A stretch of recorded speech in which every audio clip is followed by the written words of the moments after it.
Let me ask you something uncomfortable. If everything you thought you knew about the end times was slightly off, would you even know it? Most Christians sitting in church pews right now believe they are ready. They've heard the sermons. They've read the verses. They feel like they have a general idea of how things are going to unfold before Jesus returns. But here's what nobody is talking about openly. There is a massive gap between what the Bible actually says is coming next and what most Christians are preparing for. Not because they're bad people, not because they don't love God, but because the version of prophecy most of us have been taught was filtered through comfort. It was softened. It was shaped to keep people in seats rather than on their knees. And that gap between what's coming and what people expect is going to shock a generation of believers who thought they were ready. I'm not saying this to scare you. Fear is not the goal here. But truth is absolutely the goal, because the Bible doesn't whisper about what's coming. It shouts it. It lays it out in stunning, sometimes terrifying detail. And if you're a Christian who hasn't wrestled with these texts deeply, you are walking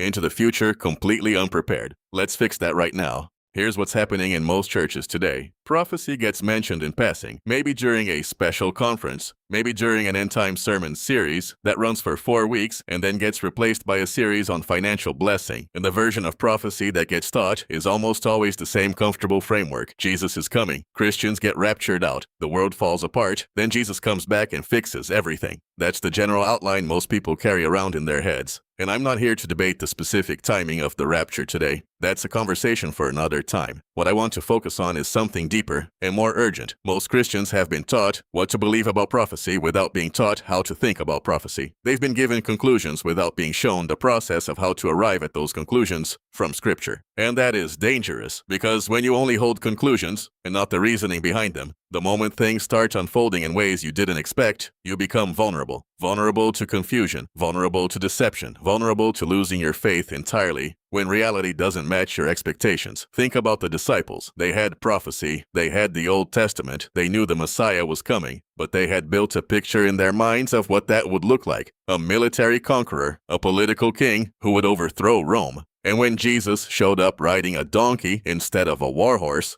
when he was arrested instead of arresting, when he was crucified instead of crowned, most of them scattered. They had the right information. They just didn't understand it correctly, and history is about to repeat itself in a very specific way